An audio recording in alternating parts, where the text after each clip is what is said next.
My name is Elizabeth. I'm 66 years old, with gray hair I've never tried to hide, and a life I poured entirely into a man I thought I knew, for nearly 4 decades. That morning, I wore black. Not out of tradition, but because it felt like the most honest morning I'd ever known. It wasn't just grief for the loss of my husband. It was grief for the life I thought I had. The funeral was simple. White flowers, rows of chairs, the muffled sound of footsteps on damp grass. People came up to me with that heavy look, the kind people wear when they don't know what to say. "I'm so sorry, Elizabeth." "He loved you so much." "He was an honorable man." I just nodded. There was no room for words when even the air felt heavier than the casket. If you've ever lived through a moment like that, the kind where the whole world stands still, but something inside you keeps silently breaking. Then before I go on, let me ask one small favor.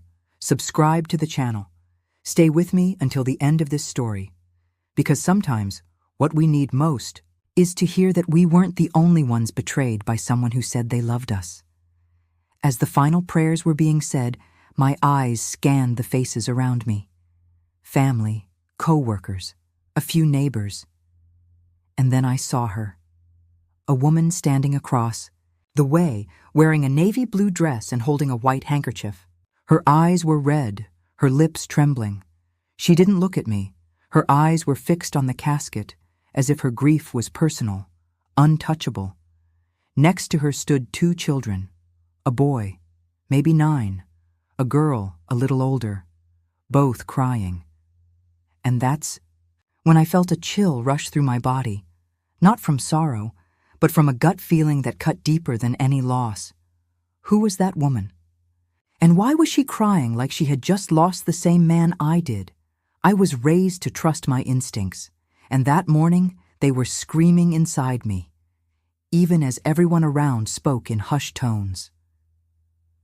The woman in the blue dress never came closer, but she stayed there, motionless, from the beginning to the very end of the ceremony, her eyes fixed on the grave, her handkerchief damp between her fingers, and the pain on her face, as raw and real as mine.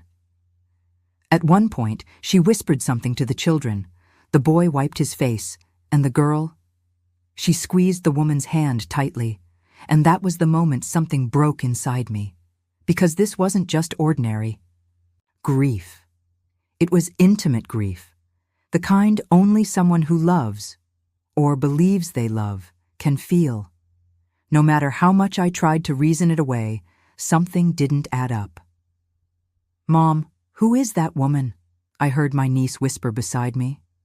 "I don't know," I replied truthfully, with a lump in my throat that refused to let go. After the burial, people slowly began to drift away. Some headed toward their cars, others gathered to greet distant relatives.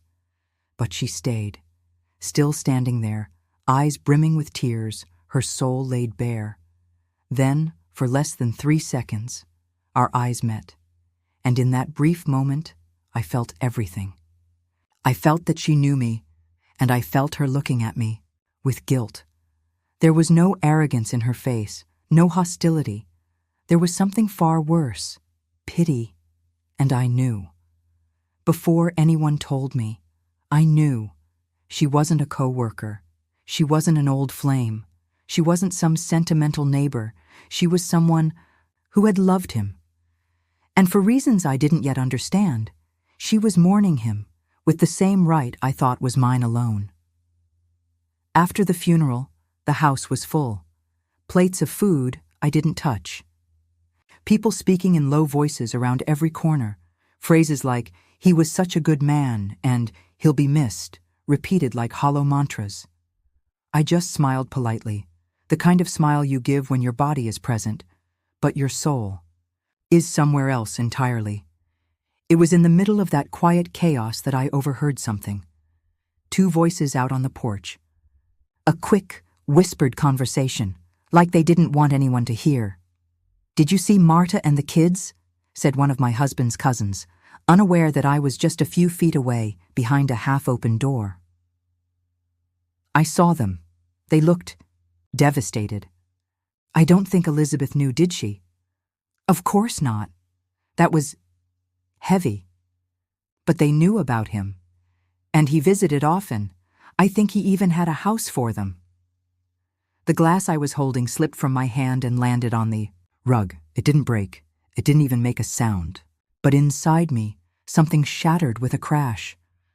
Marta, kids, house, visits, often, the name I hadn't known, the confirmation I never asked for, the betrayal I never imagined I'd uncover, on the very day I buried my husband. They knew. The other family knew, and I was the only one who didn't. I closed the porch door slowly, walked back to my room, sat on the edge of the bed and looked at the photo of him on the dresser. In the picture, he was smiling. That calm, easy smile, the kind someone wears when they're hiding secrets in their pocket and pretending love is enough. In that moment, it hit me. My mourning wasn't for him anymore. It had become mourning for myself, for the woman I had been, for the life I had given, and for the naive belief that I truly knew the man who had slept beside me for almost 40 years. That night, the house finally emptied out. Plates were stacked in the sink, flowers already wilting in makeshift vases, and the clock in the living room read 10:42 p.m. when the last door closed. I was alone. Or rather, I was left with the silence. And that's when it began to scream. I sat on the living room couch, the same one where he had laughed at my jokes, fallen asleep watching soccer, or held my hand during hard times. I looked around and suddenly everything felt like a carefully arranged set, as if my entire life had been a backdrop for a story in which I wasn't the main character. On the wall, our photo from our silver anniversary. He in a light suit, me in the dress I had hand-embroidered. I remembered his speech that night. This woman is the reason I live. How many times had I heard that? How many times had I believed it? Now it all sounded rehearsed, like he had lived 2 lives, and I was just the one cast as the official wife. The worst part wasn't the betrayal. It was the performance. It was knowing that while I waited with warm soup and open arms, he might have been somewhere else, laughing with other children who called him Dad. I stood up, walked to the cabinet, and pulled out the boxes where I had kept his old letters. In the beginning, he used to leave me notes, little things that once meant everything. Be back soon, love. Thinking of you. You are my home. I held. Those words like someone holding the ashes of a life that no longer exists.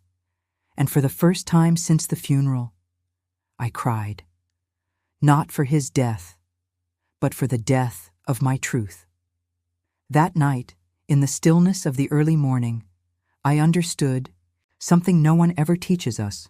Sometimes the deepest grief doesn't come from those who leave, but from those who stay, surrounded by memories that now cut like blades.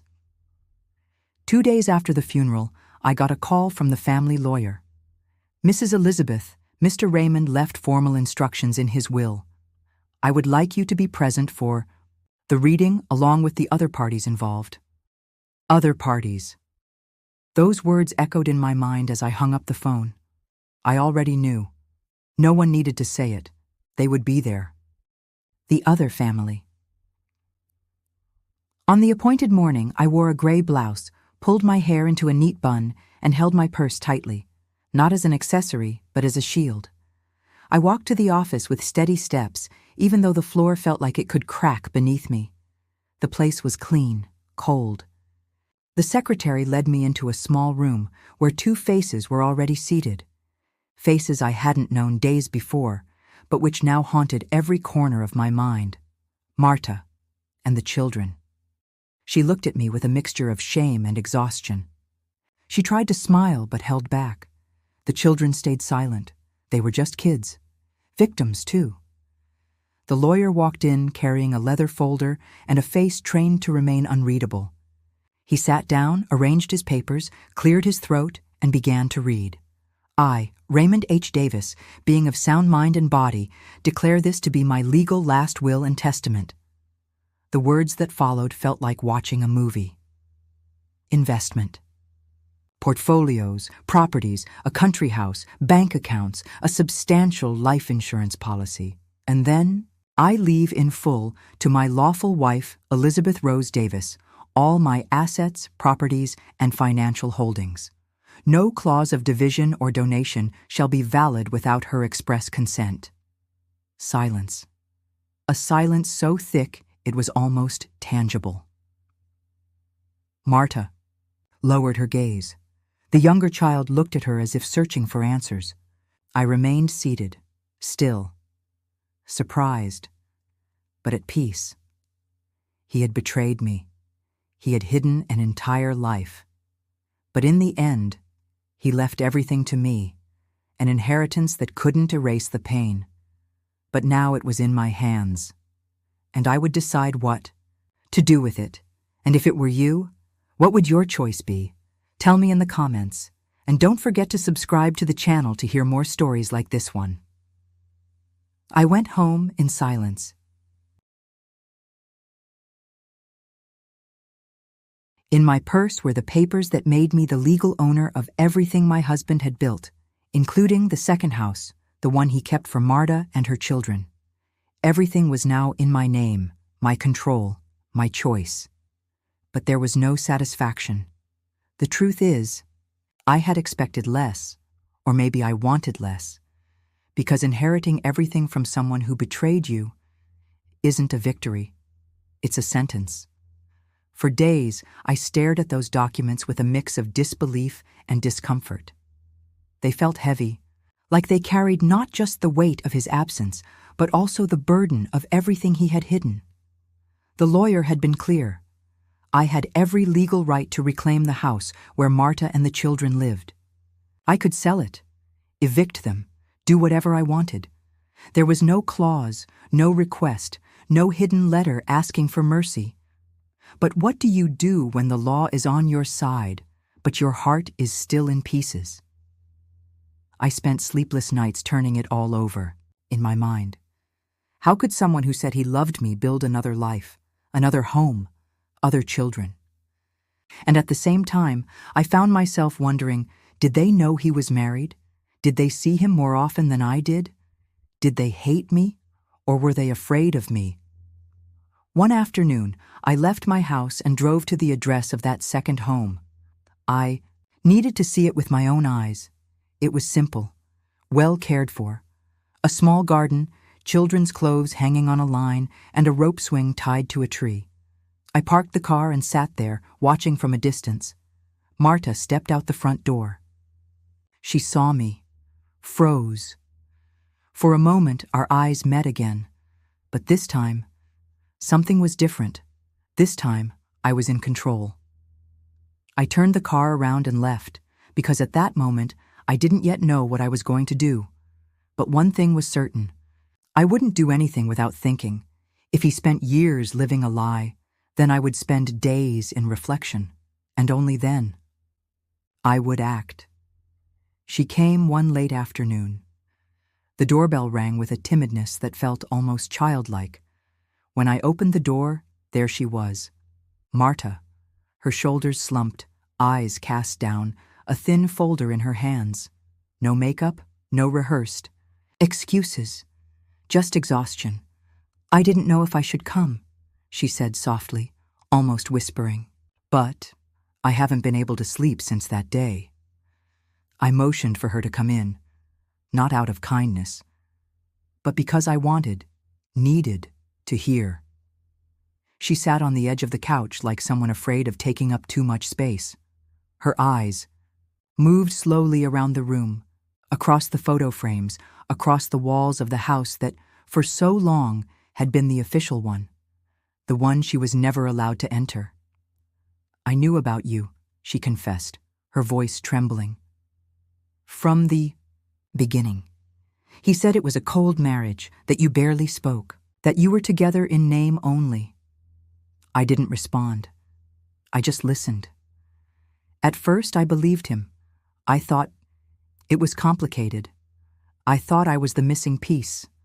Then came the kids, the house, the secret birthdays, and before I knew it, I was living a lie too. She placed the folder on the table. I'm not here to ask for anything, not to fight over inheritance. I just wanted you to know. I was deceived too, in a different way. But I was.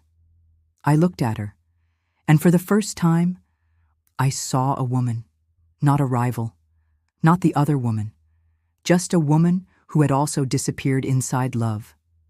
Are you staying in the house? I asked. She hesitated.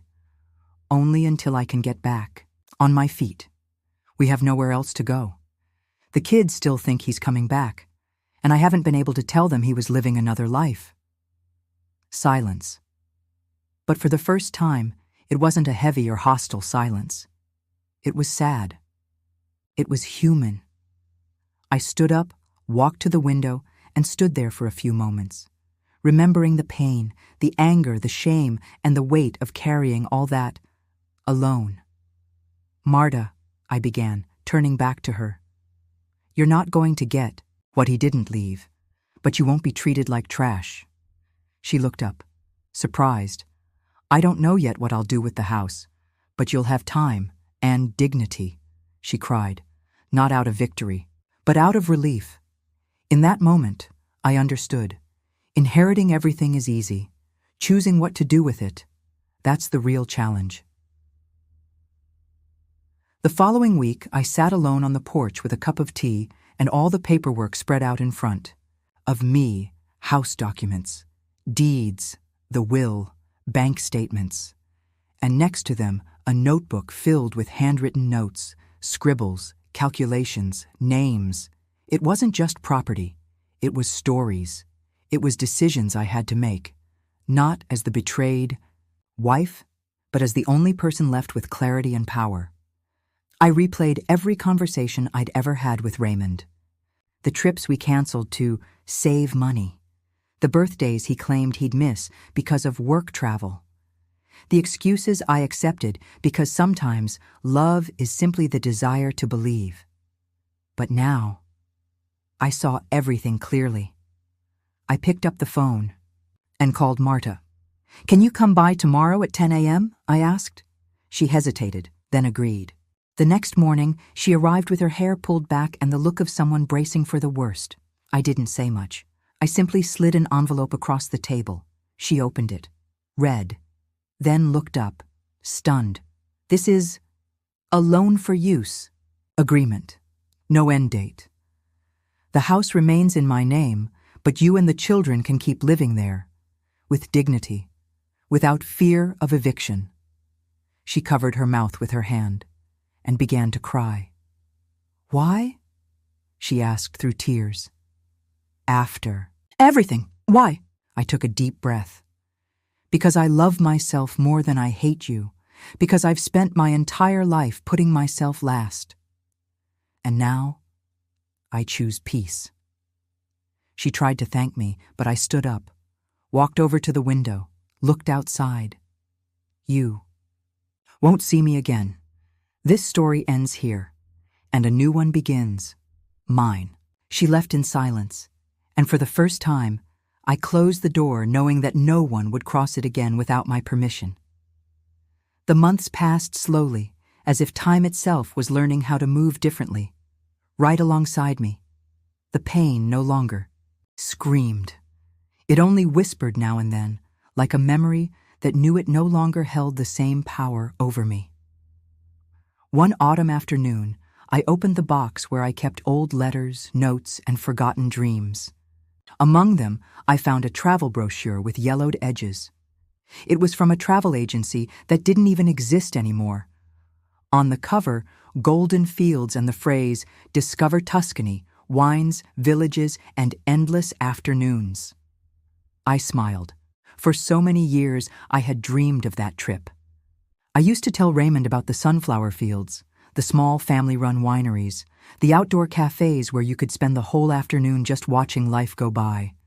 And he always said the same thing. Waste of money. Old people belong at YA. home. But now, I owned my time, and my money. And old? Yes. Old enough to never again ask permission to live. In November, I boarded a plane. I arrived in Florence with a light heart and a suitcase full of cotton dresses, a journal, and no plan beyond breathing freely. I spent a week in a little stone house I rented in Siena, surrounded by olive trees and silence. In the mornings, I walked the vineyard trails. In the afternoons, I sat in a piazza with a glass of wine and wrote things I had never told anyone. At night, I read letters I wrote to myself. No one knew me. No one expected anything from me. I was just Elizabeth. I met a Canadian woman, also a widow, who got emotional when I told her my story. We had dinner together a few times. She told me my courage felt Italian. I laughed. Maybe it was. Tuscany didn't heal me, but it gave me back pieces of myself I thought had died with him. The Elizabeth who returned home wasn't the woman who lived to uphold broken promises. She was the woman who learned how to take what was left and build a new beginning on her own terms. At the end of December, I went back to the cemetery, not out of obligation, but because, after everything, I needed to close his chapter, so I could keep writing mine. I brought simple white flowers. Not out of longing, but out of respect for what we once were, even with the lies, even with the broken truths. I stood there in silence for a few minutes. The sky was clear, the wind was cold, and the memories blew around me like dry leaves at my feet. I thought about the years I spent by his side, about the things I never knew, about what could have been if he had truly chosen me. But more than anything, I thought about myself, about the woman who took what was left and made something bloom.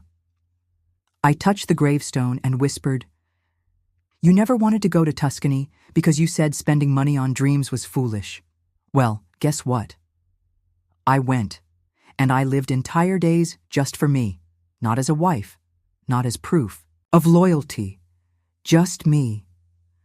I placed the flowers down, walked to the car without rushing, but with steady steps, the same ones I took onto that plane alone, the same ones I now take through the world, knowing I am enough. That afternoon, I stopped by the park. I brought my journal and wrote one final line on the last page.